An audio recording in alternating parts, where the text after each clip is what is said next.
नमस्कार. बालपणात निसर्गाची ती अफाट आणि कधी-कधी प्रचंड भीतीदायक वाटणारी रूपं आपण सगळ्यांनीच अनुभवली आहेत, बरोबर?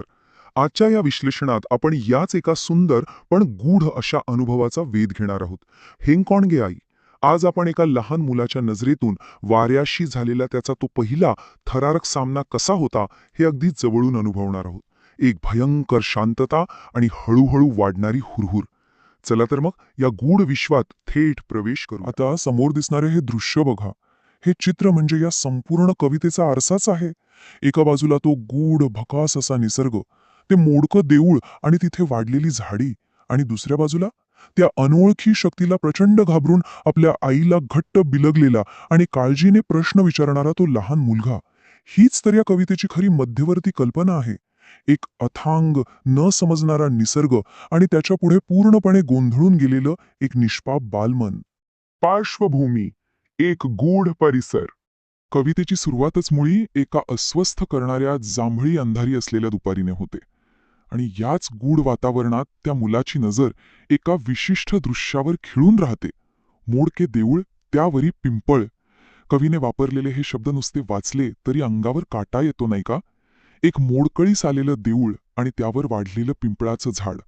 आपल्याकडे पिंपळाच्या झाडाभोवती आणि पडक्या वास्तूंभोवती कितीतरी गूढकथा आधीच जोडलेल्या असतात, आणि हेच गूढ आता त्या लहान मुलाच्या मनाला आतून पोखरत आहे. आणि मग त्या भयावह शांततेतून मुलाच्या मनात दाटून आलेली ती भीती एका अगतिक प्रश्नातून बाहेर पडते. हे कोण गे आई?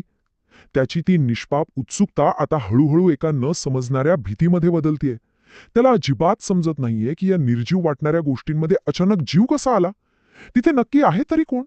आणि खरं सांगायचं तर हा प्रश्न फक्त त्या एका मुलाचा नाहीये, तर मानवी मनाला निसर्गाच्या अथांग शक्तीपुढे पडलेला हा एक आदिम प्रश्न आहे. कवीने इथे मुलाच्या आजूबाजूला असलेल्या त्या परिसराचा, त्या भीतीदायक भूगोलाचा कसा अचूक नकाशा मांडलाय ते नक्की पहा. नदीच्या शेजारचा भाग, गडाची निर्मनुष्य खिंडार, झाडांच्या दाट ओळी, वाऱ्याने सळसळणाऱ्या बांबूंच्या म्हणजेच वेळूंच्या जाळ्या आणि ते भयानक मोडकं देऊळ. हे सगळं मिळून त्या जांभळ्या अंधारीत मुलाच्या संवेदनेवर एक प्रचंड मोठा ताण आणत आहे. या सर्व अशा जागा आहेत जिथे एकाकीपणा अगदी प्रकर्षाने जाणवतो, आणि तिथेच मुलाला कुणाची तरी अदृश्य चाहूल लागते. अदृश्य शक्ती, आवाज आणि हालचाल.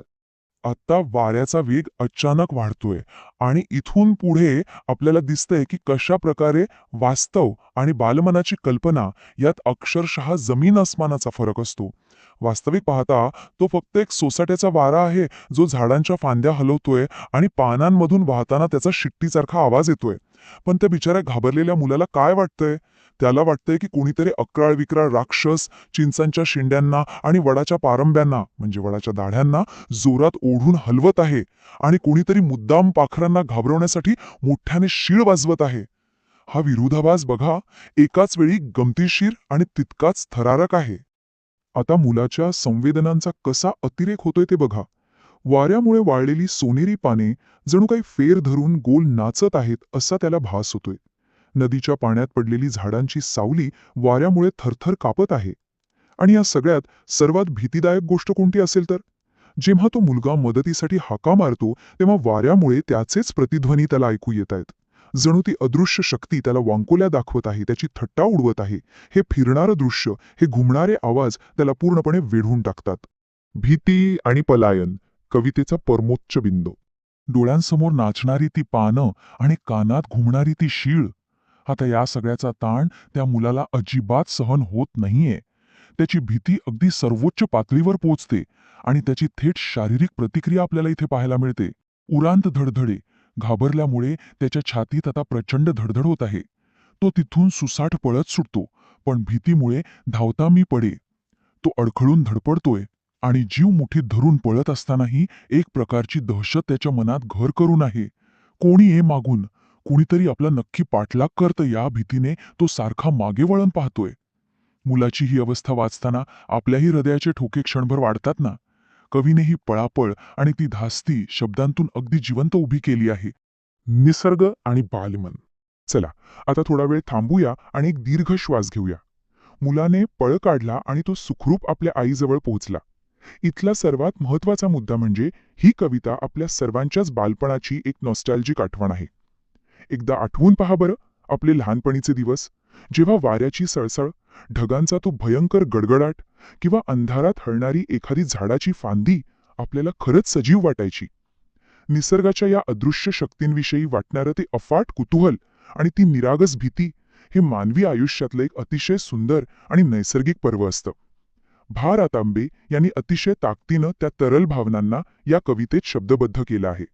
आणि म्हणूनच आजचा हा उलगडा संपवताना मी आपल्यासमोर एक विचार ठेवून जातो. जसजसे आपण मोठे होतो, विज्ञानाचे नियम शिकतो, तसतसे आपल्याला वाऱ्याचे, पावसाचे खरे कारण समजायला लागते.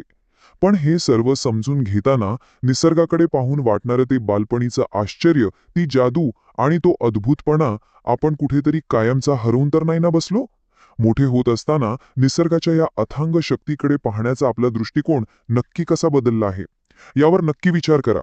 आजच्या या विश्लेषणात सहभागी झाल्याबद्दल मनःपूर्वक धन्यवाद.